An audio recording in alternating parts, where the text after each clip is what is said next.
Hello, Absurdistanis, and welcome to Absurdistan, the transatlantic political podcast with news and opinion from the absurd political reality which is our home. My name is John. And my name is Adam. In this episode, we cover the new populist Italian government and the Irish referendum on abortion that is being voted on today. Both those stories and your weekly look ahead coming up, but first, a bit of housekeeping. Adam? Thanks to some of the feedback that you've given us, the consensus seems to be that you enjoy our conversations, our back and forth, a little bit more than our weekly reports, which is great. That's really good to know. So in response to that, we've decided to drop the report for this week and pilot a new format of the episode. So we're still going to be covering two stories, but we're going to take a deeper look at one of them. This will allow for a longer conversation and a little bit of a deeper look at the circumstances surrounding this issue. And of course, given that we are Absurdistan, there is yet another controversial topic that we just have to cover because the absurd world just keeps throwing these at us. It was Iran, and then it was Israel, and now it is, of course, abortion. So controversial topics all over the place. We're going to start with that this week. We're still going to have some reports from time to time, but the plan is to limit these to interviews or other interesting things that come across our path. So when they happen, they'll happen, and we look forward to bringing those to you. But now we're just going to get straight to the episode. So we have two basic stories for you, one out of Italy and one out of Ireland. So John, I know that you wanted to start in Italy. That's right. We have an interesting situation developing there. On December 28th of 2017, Italian President Sergio Mattarella dissolved the country's parliament. Now, the Italian parliament, like most parliaments, consists of two houses, the Chamber of Deputies and the Senate. The Chamber of Deputies has 630 seats. The candidates for the chamber are elected by anyone over the age 18. There's universal suffrage in Italy, and this actually includes constituencies that are living abroad. 12 seats in the Chamber of Deputies are voted on by constituencies abroad. The Senate consists of 315 seats. The candidates for the Senate are voted on by anyone over the age of 25. And also, some seats are voted on by constituencies abroad.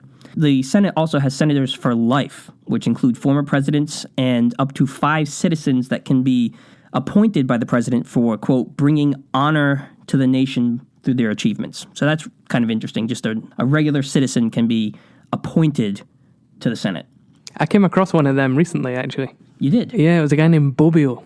He wrote one of the readings for my course last week, actually. I forget what he did, though. So now that we understand how that's laid out, there's 630 seats in the lower house, 315 seats in the upper house, and then it's overseen by the executive branch, which is the president. What's unique about the Italian system, which is slightly different than other parliamentary systems, is that the president plays a much more hands-on role in forming the government.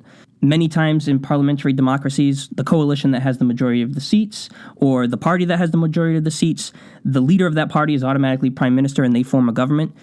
In the Italian system, the president actually has to appoint one of the leaders or a member of the parties with the largest number of seats, and then the president gives that individual a mandate to form a government. That individual then appoints different people from within the party to become the ministers, which will run the various aspects of the government. But after those appointments are made, the president then also has to sign off on these appointments and essentially give his blessing to the government.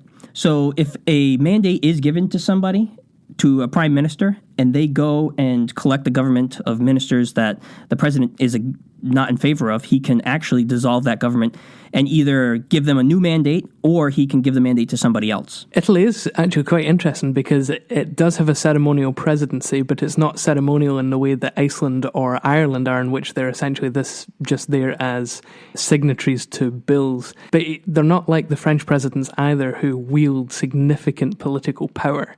So they're kind of this weird in-between zone that they're only effective or they're only non-ceremonial really when new governments are being formed, and Italy is just so crazy at the moment politically that the president has actually had to play a more significant role than normal. That's right. So this general election took place on March 4th, and as we've seen with many parliamentary democracies, particularly in the Netherlands recently, it can take a while before a government is actually formed. There's a lot of negotiation that has to happen, especially when no parties or coalitions have an outright majority that would allow them to run the government. So these negotiations for the Italian government took about 90 days. Which is actually fairly short, given some of the other elections that have happened recently in European countries. I think it took longer than that for the Germans. I think the Dutch took about 260 days. Yeah, 90 days isn't bad. It is relatively short, but I think that's because, as we'll see, the vote was really only split between 3 different sects. There were 2 coalitions and 1 party. The other smaller parties didn't really garner that many votes. So, for instance, in some place like the Netherlands that has an incredible amount of parties and different factions that won't build coalitions together, that don't have similar policy goals, a lot of times what you see in those countries is it takes months upon months to negotiate a deal, and you have to go into the minutia of, well, what particular policies of our platform are you willing to put into effect if we become part of your coalition? And so there's a lot of negotiation that has to happen in that case. In this case, as you will see, the 2 players were really only 2 parties, essentially.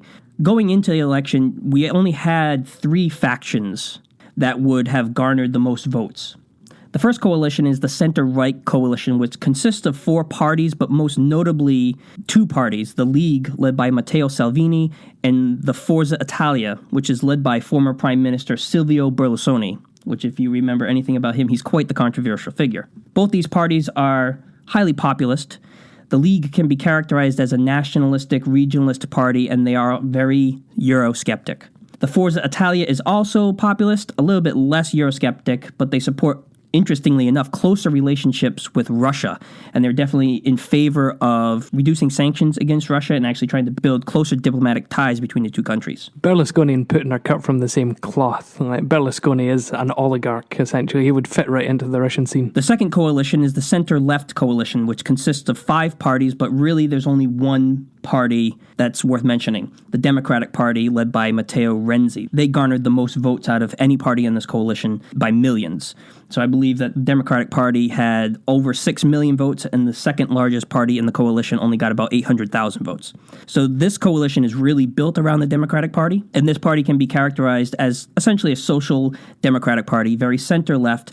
They emerged out of the post-communist parties in Italy. Actually, a little bit of interesting trivia. Their symbol used to be the hammer and sickle, but in recent years, they actually changed it to the red rose of European social democracy. Pretty much down the line in the middle, social democracy, something that you'd see out of like the Christian Democrats in Germany. It should be noted as well that Matteo Renzi is actually the former prime minister, and he was trying to aim his campaign, angle his campaign in the same way as Macron did. So he was the one trying to appeal to the broad centre. So even though he was a democratic leader, he was very much in line with Macron, and he was Europe's favourite to win. That's right, he was. He was the most Europe-friendly or EU-friendly of the candidates. And surprisingly, the third major player was not a coalition at all, but rather one single party called the Five Star Movement, led by Luigi Di Maio. This party received the most votes out of any party on the ballot by far. They got more than 10 million votes, compared to around 6 million for both the League and the Democratic Party. This party was started in 2009 by a comedian and blogger and a web strategist. They're considered populist, anti-establishment, Eurosceptic, environmentalists. They advocate for direct democracy and anti-interventionism. And it's also very much web-based. A lot of the in-party votes that they do are completely online. So very modern, only founded in 2009. Essentially what they want to do is fight for the interests of the everyday average Italian person rather than the elites. So very populist, very anti-establishment, and they blew every other party out of the water as far as it comes to votes, which is incredibly interesting. In the Chamber of Deputies, the center-right coalition ended up with 265 seats out of a 630-seat House. The center-left coalition only got 122 seats, which was a net loss of 223 seats, with 180 of those alone coming from the Democratic Party. The Five Star Movement, a single party, not a coalition, got 227 seats in the Chamber of Deputies, which is a massive amount of seats to hold for one party in a multi-party system. Mm-hmm. In the Senate, the center-right coalition ended up with 137 seats. The center-left coalition only got 60 seats, which was a net loss of 63 seats, so they lost more than half of their own seats. And the Five Star Movement got 112 seats, which again, for one party in a multi-party system, that's a huge chunk of the seats in the legislatures.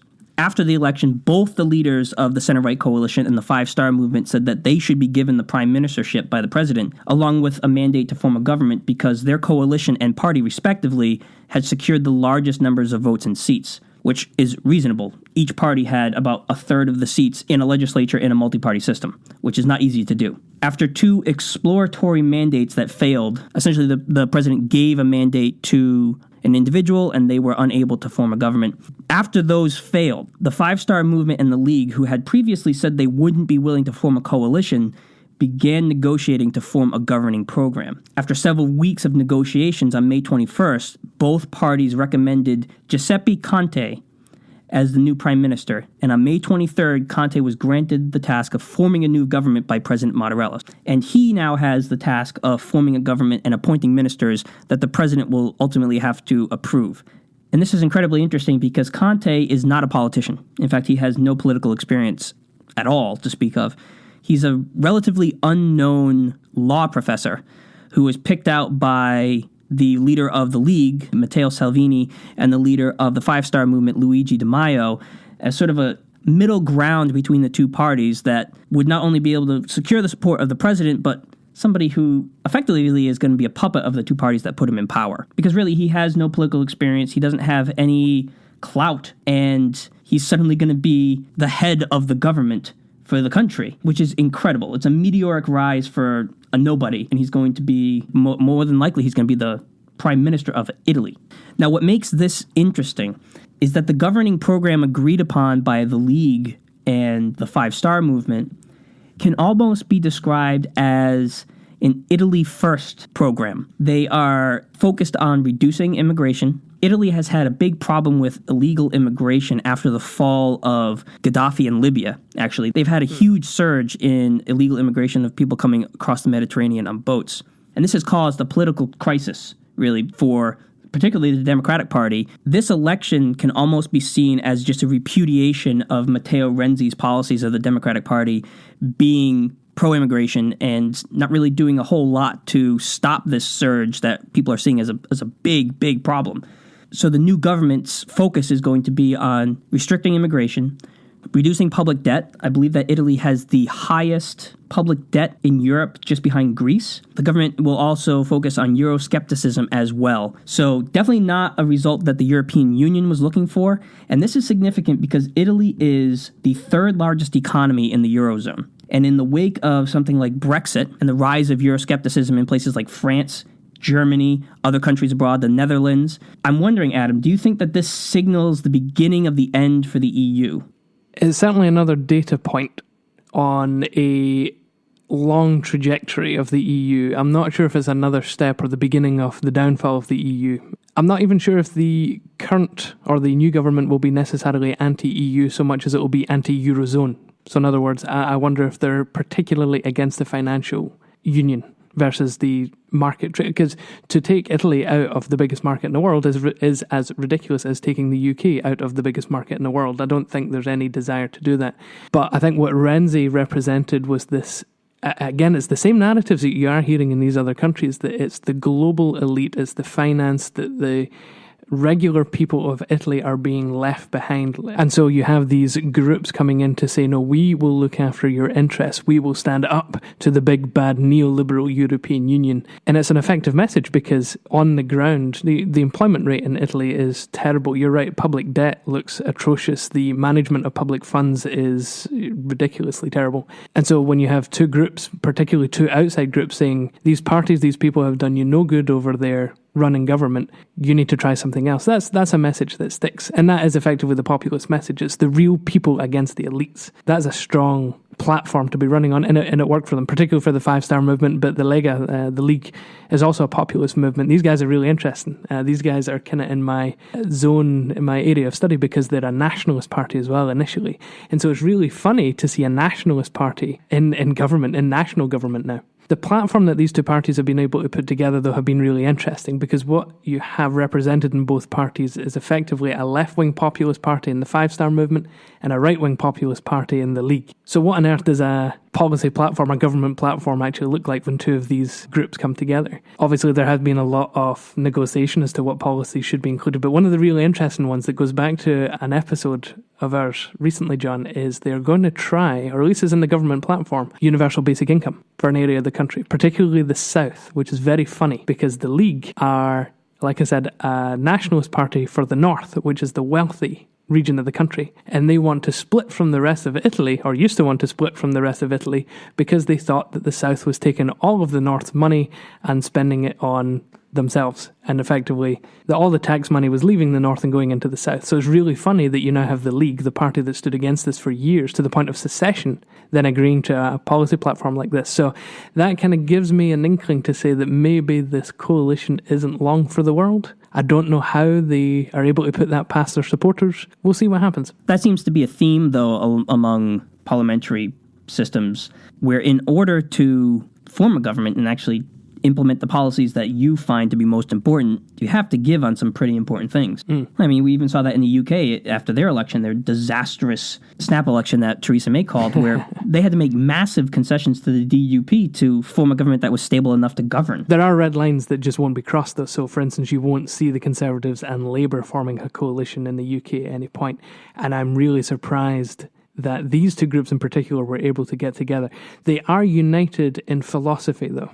This idea of anti-establishment, anti-elite, pro-people, populist, so that unites them. But can that actually unite a government platform? Can you run a welfare system on it? Can you tax when one party doesn't believe in tax and the other party believes in heavy taxation? Like, how have they agreed? So we don't know the full details yet. We certainly don't know what this government will look like in practice yet because it hasn't technically been formed. I'm all for seeing new experimental ways of governing, and I'm really interested to see how this one turns out. What I'm most interested by is this phenomenon that we're seeing across the globe of populism becoming mainstream. You can debate how effective that's been, but that was the big pull of the Trump campaign, was that it was anti-establishment, it was for the little guy, it was against the international globalist elite. We saw this in France, we've seen this in Germany, we just talked about this last week in Iraq, where you're having populist parties almost all at once gaining massive traction across the globe. And I think it's something that we need to watch closely. And I think particularly the populist aspect of it, the potential ramifications on the EU, I don't think you could point at a time in history where you've seen a phenomenon like this, with so many different countries almost at once reaching the conclusion that, well, what's going on right now isn't working, and we need to revolt against that with this populist party. It's fascinating. This week, I want us to take a look at the Irish abortion referendum that's happening today if you're listening on the 25th. But an obvious disclaimer before we begin. We are very aware that we are both men about to tackle a largely women's issue. Abortion policy is a set of laws that has regulative power over women only. Now, we're both married, we both have kids, we both have experiences with pregnancy, but only vicariously through our wives. We will never experience a crisis pregnancy. We don't have a fear of rape or its repercussions. We'll never be asked to put the life of an unborn baby or fetus before our own, and we will never be shamed for choosing to do otherwise. We will never experience any of this. But for women in Ireland, personal experiences like these being made public have led Irish society to reconsider their constitutional ban on abortion. Irish society is socially conservative, or at least it was. It's beginning to liberalise, it's beginning to become a little bit more progressive as the country, particularly the younger people, begin to lose the Catholic heritage that's existed in the island for years. We've seen it manifested in the same-sex marriage referendum that happened in 2015, in which gay marriage was approved. So the fact that progressive issues are coming into the fore and are being dealt with via public referendum is becoming the norm in Irish civil and political life. So what I'm going to do here is I'd like to look back at the history of the abortion context, and particularly why Ireland has decided to look at the gay marriage issue and the abortion issue via referenda, and particularly constitutional referenda. Then we'll take a look at what the campaign has looked like on both sides and what they're arguing just now. And then we'll have a brief, short time, oh my goodness, heaven help us, on controversial issues, where we will share a little bit about what we think about the issue. So, John, did you know that it was actually the American courts that begun spinning up the Irish debate over abortion? I didn't know that. I'm assuming following Roe v. Wade or Griswold v. Connecticut? Yeah, spot on. So what happened in Ireland, this was in the early 1970s, the Supreme Court in both Ireland and the United States seemed to be going through this stage of finding rights in the Constitution that weren't there literally. So finding rights in between the lines. And one of the things that the Supreme Court of Ireland said was a right was the right to marital privacy. Now, after this was decided in the Irish Supreme Court, news from America started filtering through that privacy issues and abortion had been linked in Roe versus Wade. And so there was a little bit of concern about what could happen next in Ireland. Abortion at the time was already illegal. This was the 1970s in a very Catholic country. This was a society that up until the 1960s made contraception illegal. And divorce wasn't legalized, I think, until the 1970s either, which is another interesting thing. We've seen a similar evolution from social conservatism to social liberalism in the States as well, especially regarding contraceptive issues, marital issues like intermarriage between races, for instance. Fair enough. These are fairly recent developments in the United States. In fact, both of my parents were born before an African American and a white person could be married legally in the United States. So, fortunately, that isn't an issue that has to be dealt with in Ireland, but like America, abortion is a big and divisive issue. Taking advantage of political disarray in the early 1980s, there was a lobbying group that wanted a constitutional amendment that would have outlawed, completely banned abortion. So anything that could have been coming in the form of Roe versus Wade would essentially have been nullified. If you can change the constitution, no court can overrule that. Ireland is a really interesting process. So if you're an American, you know that your constitution is difficult to amend. Oh, absolutely. It's an incredibly difficult and arduous process. It's amazing to me that we've ever actually been able to amend the Constitution after the Bill of Rights. Ireland, on the other hand, it's a simple, very simple amendment process. It's a simple bill that's passed through the Oireachtas, or the Parliament in Ireland. It's just put forward as a simple bill. If it passes the House, it then goes forward to a public referendum. So you need those two stages. That's why, for instance, the same-sex marriage referendum was a constitutional referendum. The Constitution had to be changed in order for it to be made legal. Now, back in 1983, the Eighth Amendment was passed. This was an amendment that outlawed abortion. On 53.67% turnout, 67% voted in favour of banning abortion and added this text to the Constitution. So this is what the Constitution says today. The state acknowledges the right to life of the unborn, and with due regard to the equal rights of life of the mother, guarantees in its law to respect, and as far as practicable, by its laws to defend and vindicate that right. So the lobbying group was successful. This was a section of text that was added to the Constitution which led to the complete ban of abortion in the Republic of Ireland. Now, unfortunately, this has legal repercussions. Of course it does, it's the Constitution. And in 1991, a very sad and unfortunate case came before the court system in Ireland. It was a Supreme Court case that involved a 14-year-old victim of rape. Now, she's referred to as X because of her age, and so the case has been known as the X case, or officially Attorney General versus X. The girl fell pregnant after being raped by a neighbour in December 1991. She began developing suicidal thoughts thanks to the unwanted pregnancy, and she began planning a trip to the United Kingdom with her family for an abortion. Now, the family asked the Garda Síochána, which is the police force, if fetal DNA could be admissible as evidence in court, because obviously the assault case had to come before the courts. But hearing that X and her family planned a termination, the AG, the Attorney General of Ireland, a guy named Harry Whelan, sought an injunction under the Eighth Amendment to stop the family from leaving the country. And the injunction was granted. It was in the law. It's in the Constitution. You cannot have an abortion. Eventually, there was an appeal to the Supreme Court that was heard in March of 1992. And the Supreme Court found 4-1 in favour that the girl had a right to an abortion under the Eighth Amendment, given that there was a credible threat to her life. Though the ruling upheld the right of abortion, if the life was threatened, it didn't recognise the risk to health. Unfortunately, X miscarried shortly after the ruling, yielding the ruling moot. The good news is that the assailant, Sean O'Brien, was tried and convicted on sexual assault charges, and he ended up spending 6.5 years in prison. So at least some justice was served.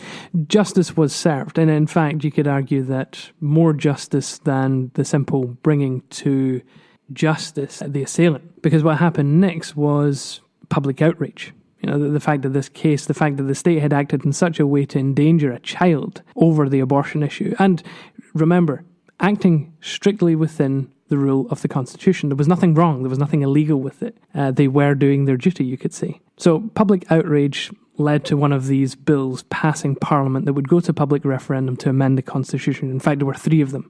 This was supposed to be the 12th, the 13th and the 14th Amendment to the Constitution. And all 3 were put to public vote in November 1992. There was a 68% turnout for all 3. The 12th Amendment asked whether the people believed that risk of suicide was not sufficient for a case to justify abortion. And only 35% voted in favour. Effectively, the Constitution was changed to allow that in cases of suicide, abortion would be permissible. The 13th Amendment would insert a line in the Constitution saying that travel for an abortion couldn't be limited, and 62% voted in favour. And the 14th Amendment said that there couldn't be a limit to the right to distribute information about abortion services in foreign countries, and 60% voted in favour of that as well. The issue seemed to be settled for the time being, but on a weird, we're okay if abortion happens outside of Ireland, but not in Ireland. Because what this would bring about is effectively hundreds of thousands of women leaving Ireland to go and get abortions. Abortions were going to happen. Now, unfortunately, these are simply constitutional amendments. So these are the basis on which laws and regulations and legislation are drawn up. What the Irish government didn't do between 1992 and eventually in 2013 was actually put into law the specifics regarding when an abortion could happen, what the protections were for doctors, what the hospital regulations had to be, all the details that we generally don't think about. None of that had been enacted. And so we get to a second sad case. In October 2012, Savita Halappanavar, an Indian dentist who was living in Ireland, was admitted to hospital during the 17th week of her pregnancy, thanks to a miscarriage that had become inevitable. Halappanavar had requested an abortion. However, even after the last set of constitutional amendments, abortions that posed a risk to health were still illegal, and the doctors weren't convinced that there was a significant risk to life. Specifically, under the law that was enforced at the time, which is the Offences Against the Person Act of 1861, performing an abortion without the protection of the 8th Amendment, i.e., there was a legitimate risk to life, risked a sentence of life imprisonment for doctors. An abortion was denied by the medical team because they were acting out of fear that there would be criminal repercussions on them, because there was no law specifically stating what they could and couldn't do in this particular situation. Unfortunately, during this time, due to the miscarriage, Savita ended up developing sepsis, and by the time the team had diagnosed her and begun treatment, it was too late. Savita died on October 28, 2012, due to cardiac arrest. Savita's death caused outrage nationally and internationally, leading to protests in Dublin, Galway and Cork, with Dublin's crowds reaching in excess of 12,000 people. Now, at the time, there was legal uncertainty regarding the precise circumstances a legal abortion could take place, and unfortunately, an abortion probably could have saved her life. This led to the Protection of Life During Pregnancy Act 2013, when the Irish government finally laid out what abortion looked like under the Irish system. There was legislative clarity for doctors. It outlined specific cases in which an abortion could be performed. And under this legislation since 2013, only about 26 abortions have taken place per year. So I can imagine that these laws are highly restrictive then. Well, they have to be, because the Constitution has the final say. So as long as there is no risk to life of the mother, then an abortion can't happen. And obviously that is very restrictive. And this has caused significant problems that continue to occur today. So while there is a low abortion rate in Ireland, there are still many Irish women that still get abortions. There's the UK Abortion Act of 1967, which makes it relatively cheap and easy to travel to Great Britain for legal abortion, because it's still illegal in Northern Ireland. Now, this peaked in 2001 above 6,000, but by 2016 that had dropped down to about 3,200 cases of women travelling across to the UK for an abortion. That's about 170,000 total since 1983. Now, unfortunately, the dip seems to be related to the use of unregulated abortion pills which are bought online and shipped to Ireland. And after the events surrounding the death of Savita, the coming to light of the use of abortion pills, the coming to light of the number of women that are travelling to the UK for abortions, there's been increasing pressure on political parties to revisit the 8th Amendment. And in fact, in the 2016 general election, the Labour Party, the Greens, Sinn Féin, effectively all the lefty parties committed to a referendum on the repeal of the 8th Amendment. Now, the two largest parties, Fianna Fáil and Fine Gael, are both centre-right, and they're historically largely against repeal. But last year, Leo Varadkar was elected leader of Fine Gael after Enda Kenny, his predecessor, stood down. And Varadkar is a more progressive individual. And so he had promised a referendum, and here we are today. And so this referendum will remove the amendment that stated an abortion can only happen when there's concern for the life of the mother. That's right. Specifically, it will be the entire 8th Amendment text will be removed, including, well, strictly speaking, the 13th and the 14th Amendments will be removed, and they'll be replaced by this line. Provision may be made by law for the regulation of termination of pregnancy, which effectively means the Oireachtas, the Parliament, can legislate on abortion. The Constitution is neutral on the matter if it passes. So this amendment would put the ball in the court of the legislative branch, and then they can make the laws governing abortion? That's right. It effectively yields the Constitution neutral in the issue and allows the Oireachtas to legislate however it wants. It's really important to know that what is being voted on today is the repeal of the 8th Amendment and the replacement of it with that very short piece of text. What isn't strictly being voted on is the actual proposed law that the Irish government has said it will pass if a yes vote goes ahead. So maybe it's worth looking at that. Now, again, remember, this isn't strictly what's being voted on, but the Irish government proposes that a new Irish abortion law would be limited to 12 weeks. That a woman would have the right to seek a termination from a medical practitioner, but that medical practitioner would have the legal obligation to discuss the woman's options with her before going ahead. If she still decides to go ahead, there's then a 3-day waiting period before the procedure can take place. Medical issues that pose a risk to the mother can result in termination with approval of 2 medical practitioners if that happens before week 24. But terminations can't be carried out after week 24.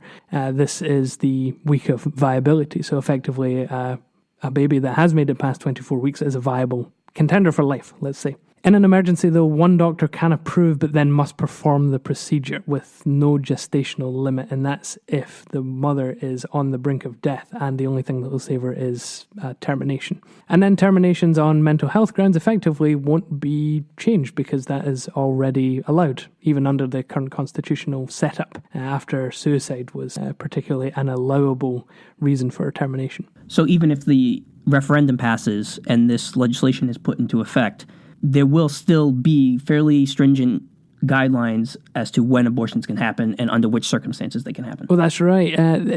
It will still be one of the strictest abortion laws in Europe. The only 2 countries in Europe that currently don't allow abortions at all are Ireland and Malta. The 12-week limit actually brings it in line with most of the rest of the EU. Britain, interestingly, I didn't realise this, has a limit of 24 weeks, so it's actually got one of the more liberal abortion laws in the EU, but the difference with the British case is that you can't request a termination.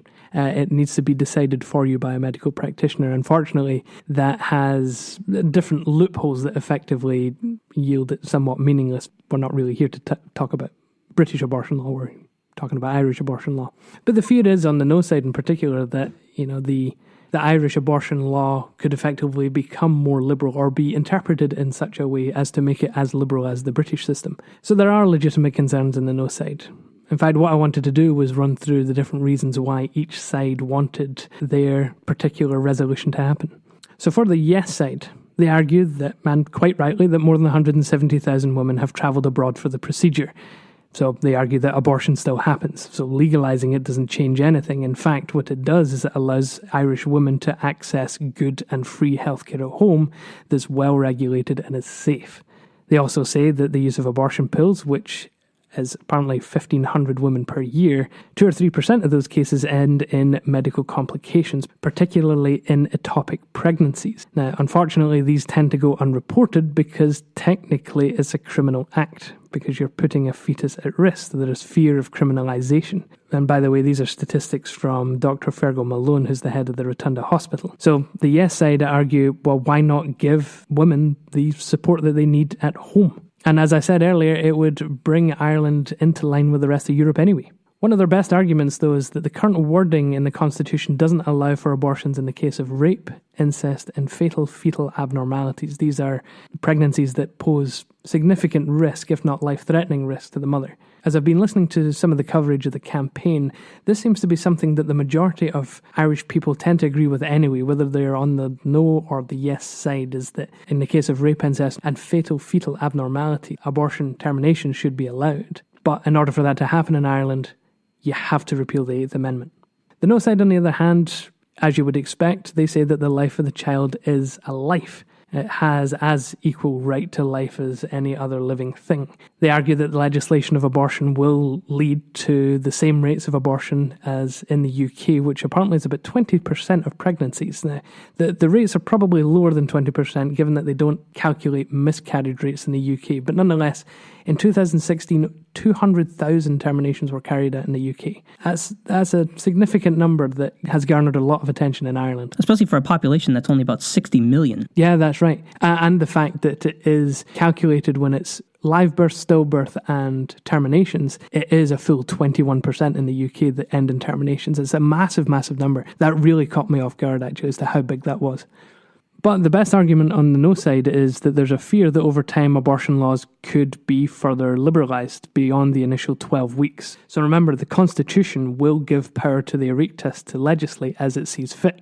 So who's to say that an Oireachtas, a body, a government, further down the road doesn't further liberalise? So that is a decent point, actually, because what the yes side seems to be campaigning on is that, oh, don't worry, it'll just be 12 weeks. It won't be any worse than any other European country. But you know, in actual fact, to take something like this out of the Constitution means that you give license to future governments to liberalise the law further, to loosen the law further.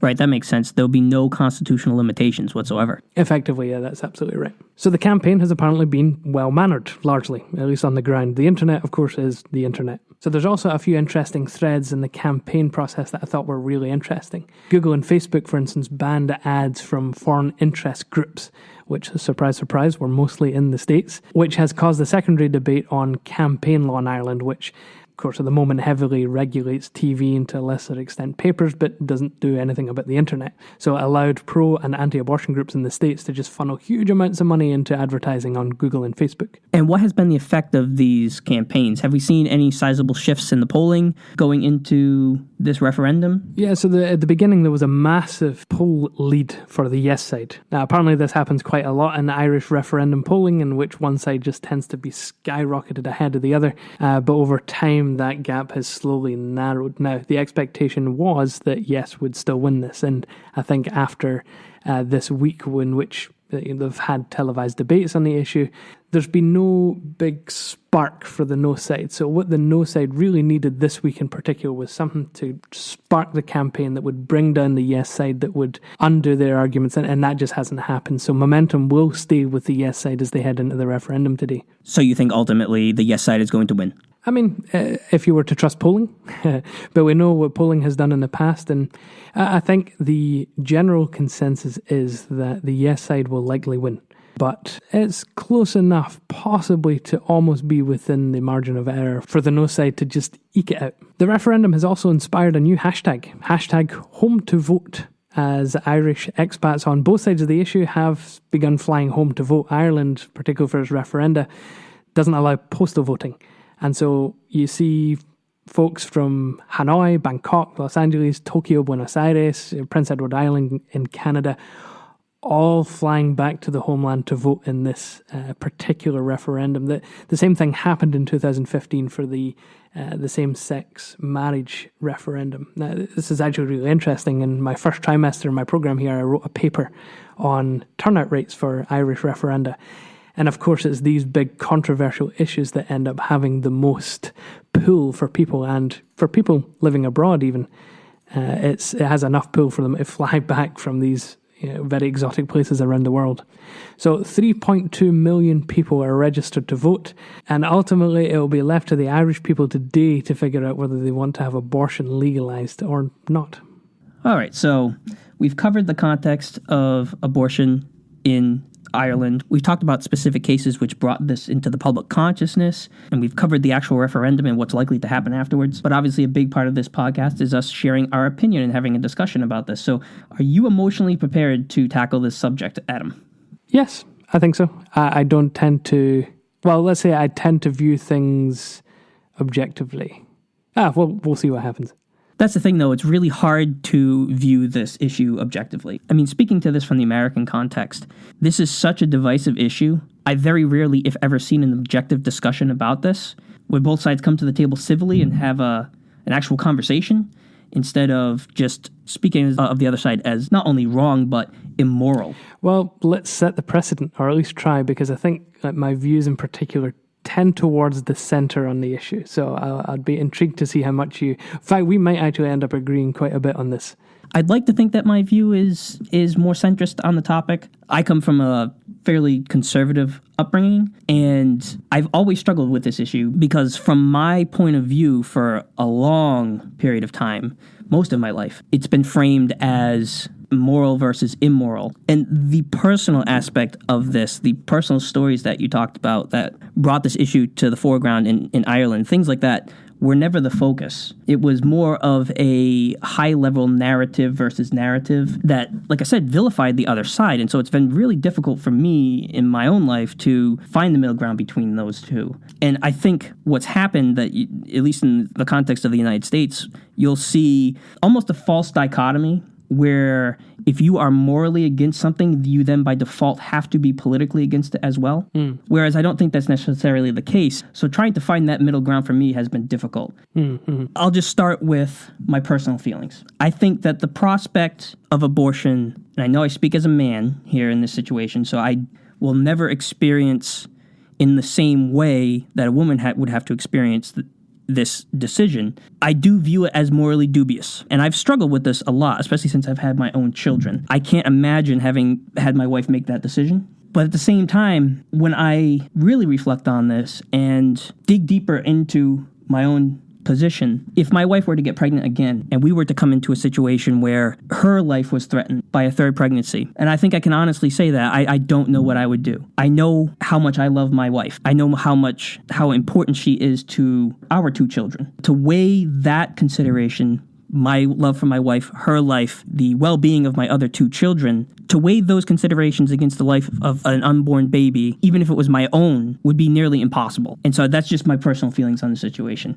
And I think it's important to dive into that because I think it's important to understand what it would be like to be in somebody else's shoes. Until you've imagined yourself in that situation, and until you really come to terms with the decision that you would make, I think it's incredibly hard to address it politically. Because it's easy to look at that and say, well, I would never do that, and I believe it's immoral, so it should be illegal. I think what you'll find is when you're put into a situation like that, so often what you believe to be morally right or wrong kind of goes out the window, and you have to really face these incredibly difficult decisions. Do I think that abortion should be used as a form of birth control? Absolutely not. But I do think that so much of the time, both sides just ignore the personal aspect of it. So I think it's important when you talk about this to really consider how you yourself would act in that situation. That's a really good point. I think we have a tendency to get caught up in the big moral arguments, the big institutional legal arguments, rights arguments, without actually considering the person that has to go through the decision, because I'm sure there are plenty of women who have gone through an abortion and have regretted it. There have been plenty of women that have gone through and have never regretted it. Point being is that there is an individual element that easily gets lost, and I think is a very good point. And I think there's a certain amount of compassion that we miss when we talk about this particular issue. And fair enough, it is incredibly divisive because it literally deals with life and liberty, the balance of those two rights, and particularly within the American case, how do you balance life and liberty? When the Constitution, when the historical philosophy guarantees both. So I understand it's just such a difficult thing. My own perspective, if we can jump to mine. So I tend to come from I am a Christian, so my ethics are based within my faith. So human life is precious in all its forms. So I hate the death penalty. I hate war. I hate abortion as well. And I think there's a tendency within political systems, particularly democratic-like systems, that those with power, that those with the voice will always overlook those without the voice. This has been true in the past. Like wherever there's been a set of people making decisions for other people, they've always taken their own self-interest in mind. And now that we have near universal suffrage, the category of human that is left out is the unborn life. They are the ones that are set aside. They're the ones that can be sacrificed for our liberty. But that being said, I hate regulation and government that impedes on the individual, and particularly, specifically on the body. I think it is an unconscionable, immoral thing in itself for a government to be able to determine and regulate the body of an individual. The only way that I've really figured how to balance this in my head, these two things, is I think it was Clinton that said abortion should be legal but unnecessary. And so I have a challenge to both sides, to pro-choicers and pro-lifers. So if you're a pro-choice person, consider that the arguments that you have are literally minimizing human life. I want to challenge you on the value that you have for human life generally, because it's very easy to value the life that we can see and to ignore or put to the side the life that we can't see. I'm very uncomfortable with the direction that we're taking as a society in terms of the value of human life.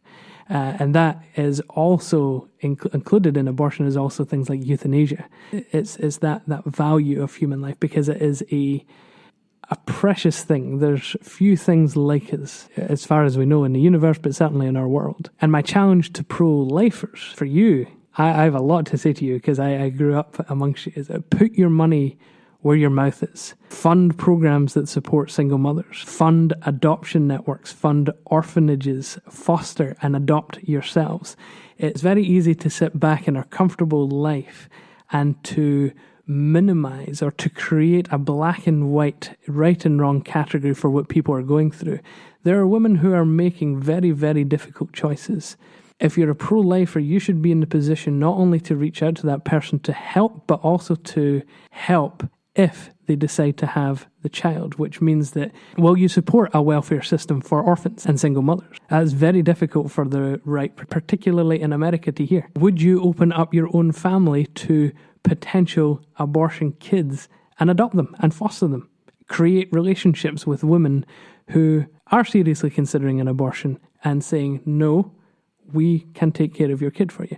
That is a huge and massive commitment that we're not seeing enough of. I think I would have the same critique for the left. Having grown up as a pro-lifer, it's very difficult for me now to separate that in my head and to accept the willingness of certain individuals or even society as a whole to minimize the life of an unborn fetus. For the right wing, similar to what you said, where putting your money where your mouth is, I don't think that it's viable to only talk about abortion in emotional terms. I don't think it's viable not to have pragmatic solutions to the problem. And a lot of times that's going to force you to act against what you think is right in order to obtain your goals. So I think across the political spectrum, the goal should be to limit the number of abortions. My suggestion for the right is to focus less on banning abortion completely and focus more on limiting the number that do happen, because abortion is legal in the United States. It's legal constitutionally. It's legal across the world in many different places. It's not something that's just going to go away. And this is specifically for the right wing in America. It's like they want to have their cake and eat it too. They want abortion to be illegal, and they also at the same time want to limit sex education, for instance. So many states in the United States focus solely on abstinence only, and I think that's a huge mistake. There's been plenty of studies around this, and the states that focus on abstinence-only education have a negative correlation between the level of sex education and the number of teen pregnancies and abortions that happen within those states. You have a 40% rate of teen pregnancies in the United States, whereas in countries like Germany, in Italy, France, that rate is less than 20%. The places that have more comprehensive sex education, that have more comprehensive, and even universal access to birth control, those states have lower levels of abortions, lower levels of STDs, lower levels of teen pregnancy than in the United States, where we're focusing on abstinence only. And yes, you might see promiscuous sex as a moral evil. But again, I think that sometimes you have to be politically for things that you're morally against to achieve a higher goal. So if the goal is to limit abortions, which I think is an admirable goal, I don't think anybody on either side of the debate lauds abortion or thinks it's a good thing, right? You might have some outliers on the extreme left that think it's a good thing. I don't think that that's the majority. If you want to limit the abortions, the most effective and pragmatic and up until now successful way to do that has been a focus on sex education, a focus on contraception being available, and just open, honest conversations about sex and reproductive rights. Where you've seen that happen, you've seen lower rates of abortion, obviously, except for what we were talking about, the UK. I don't know why the UK's rates are so high, but in other countries, you're seeing that they're much lower rates than the United States. So I think it's a big challenge to both sides, because both sides have to learn how to compromise, and both sides have to learn how to listen to the other side. I don't think that there should be an unlimited, completely unregulated right to abortion, but I also don't think that it's feasible to expect to be able to ban abortion completely and then also at the same time push for these conservative policies when it comes to sex education and access to reproductive care and contraception. I think that it has to be a mix of the two. I agree with the goal of limiting abortions. I think everybody would. But you got to find the best pragmatic way to do so. Because right now, both sides are just spinning their wheels and nobody's making any headway. I think we'll end the discussion there. I think John and I didn't necessarily have a lot of fun, but we found it very worthwhile to go through these debates again. And John, thanks for being honest about your views, and hopefully I was as honest with mine as well. So because of the particular controversial nature of this topic, if you disagreed with us at any point, feel free to email us. There may certainly have been points where the mind had switched off and the mouth kept running. That's because it's 1 o'clock in the morning, my time. So if you have any comments or questions or concerns, we have a contact form on our website. We'd be happy to get back to you. We read everything. So if you do have any feedback on this episode whatsoever, if you're uncomfortable with anything that we said, or you disagree or agree with us, let us know. Whew, that was difficult. Now we take a look at some news stories you should be paying attention to in this next week. So one of the things I have for you to check out has actually already happened today, if you're listening on Friday. The Scottish Government has released a long-awaited Growth Commission report outlining the policies necessary to make an independent Scotland a successful and viable country. The Growth Commission studied 14 small countries and have compiled a list of policy suggestions that a small country like Scotland should take if it were to become economically successful. Rumours are already swirling about what it will contain. Should Scotland emulate Finland or New Zealand? Will it propose the creation of a new Scottish currency? How much extra monies will we have? £4,000 a year, apparently, is the rumour. The release of the Commission report is the first step to reopening the independence debate, which may lead to a second independence referendum sometime in the next few years. But that depends on what Brexit looks like, and who the hell knows what's going on there. In the United States, it appears that Paul Ryan is losing some of his grip on the GOP conference in the House of Representatives. While embroiled in party infighting over DACA and border security, the Freedom Caucus, surprise, surprise, withheld their votes from a farm bill, which was one of the GOP's legislative priorities for the year. Other representatives have also signaled that they will sign a petition to force a vote on DACA ahead of the 2018 midterms, which is a move that Paul Ryan has advocated against. Ryan announced his retirement from Congress earlier this year, and as of right now, there doesn't seem to be a viable replacement for him to lead the party into the 2018 midterms. These rifts in the party could open the door for big losses at the polls while the GOP struggles to identify and unify behind a consistent vision. So it's something to keep an eye on. Today also, a massive new European law called the General Data Protection Regulation comes into effect.